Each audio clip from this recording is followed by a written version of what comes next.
In today's video, we're going to talk about how do you make people open to new ideas whenever you're discussing controversial opinions outside the mainstream.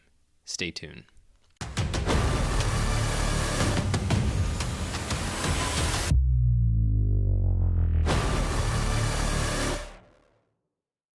So today's question was, how do I open people up to my ideas in any kind of debate or discussion?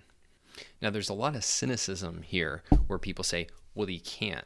And this is sort of self-serving because essentially what it does is it says, if I fail to be persuasive, it's because other people are rotten. But the fact is, we know other people can be persuaded, and it's very clearly obvious that some things are conducive towards opening people's minds and some things aren't. Of course, there's definitely people you'll meet who aren't interested in what's true and aren't interested in being challenged. There's nothing you can do about that.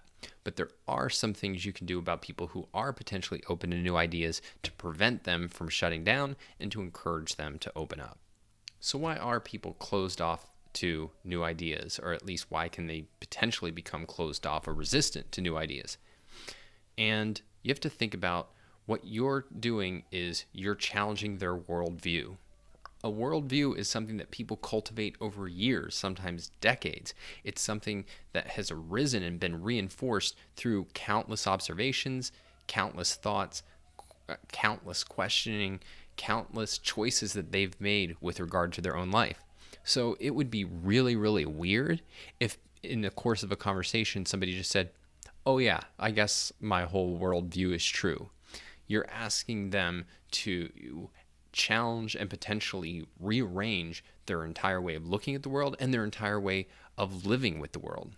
There are people who will agree with everything you say in the course of a conversation, but like this is what I call drinking thinking. It's the people that you'll be out with and, over a beer be discussing controversial ideas, and they'll be nodding their head in agreement saying, yeah, man, that's totally right. I totally agree. And you know that the next night when they're out with somebody completely different, they'll be nodding their head and saying, yeah, I completely agree with the completely opposite ideas. So yeah, you can get that kind of agreement, but it's completely worthless because these people don't take ideas seriously. They don't have an enduring worldview, and so they're not even worth persuading. If somebody's worth persuading, it's going to be hard. Two other reasons why people can become closed off. One is if they feel like their self-esteem is being put on the line. If you communicate or allow them to conclude that by acknowledging that they were wrong about an idea, they have to concede that they were stupid or immoral, then you've basically pit their self-esteem against listening to your views. And so that's something you want to avoid. We'll talk about how to avoid that in a second. And the other way is if you disqualify yourself by coming across as putting something above the truth. If you sound like you're trying to sell them on an ideology, like, hey, join my club or join my cult, if you come across as dishonest, as not very thoughtful, as not very well informed, as tribal, these things are going to lead them to discount you and not hear your argument, and rightfully so. Life is short, and if you're going to take advice on how to think and how to live from somebody, you want it to be somebody who's concerned with truth and who's really thoughtful about ideas. So you need to take seriously, in effect, your conversational reputation, because that is going to go a long way to either helping your case or hurting it. So let's put the points positively. Number one, acknowledge what's persuasive or plausible or appealing about their view. This is one thing that I really learned from Jordan Peterson, who does this extremely well. Peterson is religious or quasi-religious, but he has a big atheist following. And one reason I think he's able to do this is because he almost always starts out by acknowledging, as he puts it, the really compelling case for the atheist worldview. I don't think he gets what the compelling case is, but he's in effect making the atheist there feel really smart and at least feeling like you have a legitimate view. And now that's going to open them up and make it safe for them to entertain a new view, because they're not having to buy into the idea that, no, you're dumb or you're crazy or you're immoral. Now, this doesn't mean giving out false compliments. You should really be thinking about what is plausible about another view and acknowledge that. And so, like, for example, often in discussions of inequality, early on, I'll make the point that, like, look, I completely get looking at today's status quo and thinking, yeah, there's a lot of people who are getting unearned wealth, and there's a lot of people being prevented from earning any wealth. And that is a huge problem. But here's why I don't think that that's an inequality problem.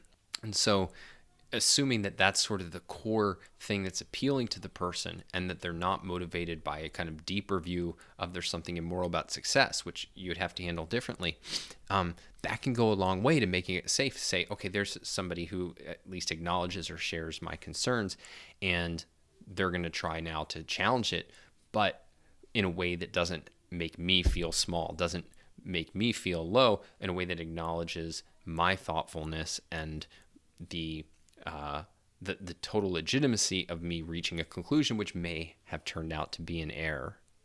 What this really amounts to is not treating your views as obvious and not treating their views as obviously wrong, because in almost every case it's not obvious, and if it really were, then why are you having the conversation? Because everybody who disagrees with you is evading, and that is something that inevitably this video will get a few people saying, no, they are really just evading, and that's fine. Good luck with that. See what kind of results you get. Number 2, convey that your only concern is the truth, not you being right in the moment or your side or anything like that. Your concern is the truth.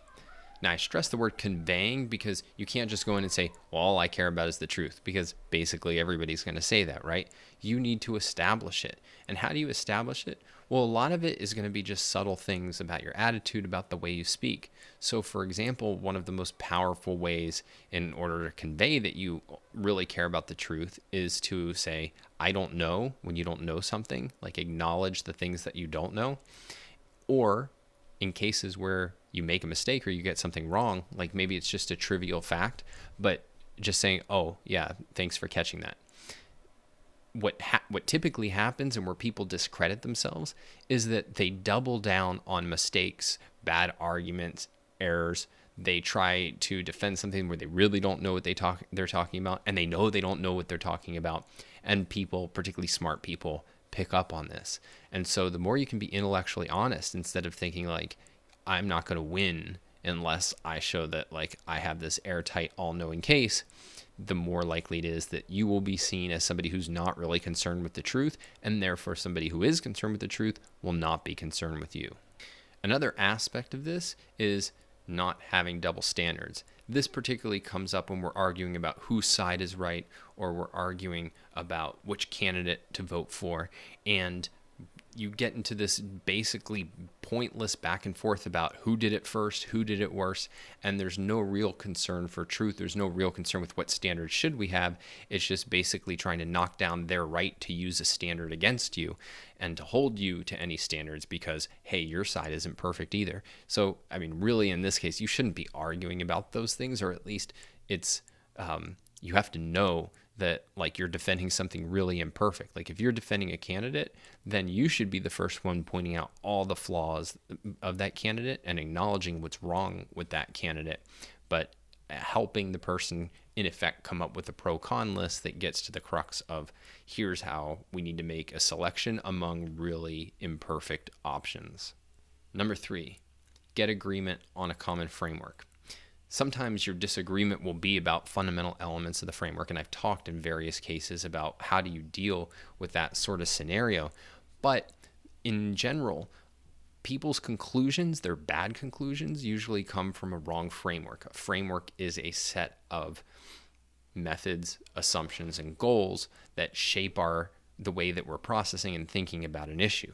And what is often true, and this is something that Alex Epstein talks a lot about in the context of energy, but it's much more common than that, is that a framework is easier to change on a given issue than is the conclusion. And so if you can get agreement on a common framework, it will lead to them processing the argument in a very different way and coming to a very different conclusion, not because you forced them, but because you empowered them by giving them a, not self-evident is the word I'm looking for, but a very appealing, straightforward, common sense framework that they can perceive as making them a better thinker.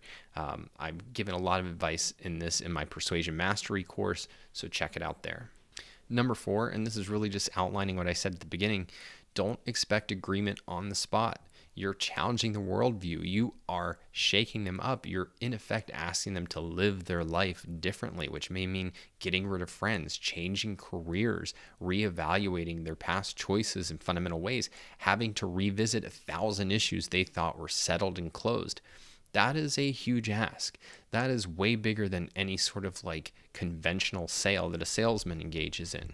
And so what success looks like in that kind of discussion is someone pushing back, is somebody objecting, is somebody even getting heated, as long as they're not impolite and irrationally angry. And the best you could ever hope for is somebody going, oh, I never thought about it that way. But whatever the case is, what you're trying to do is not change their mind in the moment, which you can't do. What you're trying to do is plant a seed. And planting a seed looks often like somebody just completely disagreeing and not being moved at all, and then 6 months or 10 years later saying, you changed my mind. So be totally okay with not visibly making progress in the moment. Establish yourself as thoughtful. Clearly plant a seed. Get in an idea that you can really feel has resonated with them, at least as, oh, I can't answer that. And then often the best way to end is just refer them to a resource that allows them to explore it further, or even better, hand them that resource, whether it's something like the moral case for fossil fuels in an energy discussion, or Atlas Shrugged in virtually every discussion. Give them a way to go further, and then just leave it to them. And if you do that, I think you give yourself the best chance to have success in these sorts of endeavors, because what you're really doing is you're creating a safe space in which to explore challenging ideas and not asking people to do the impossible, which is in effect treat themselves as dumb, evil, and irrational in order to entertain or agree with you. That's it for today's video. Be sure to subscribe to the YouTube channel, hit that bell to make sure you don't miss any of our content, and as always, go to donswriting.com and sign up for the newsletter for the latest. Talk to you soon.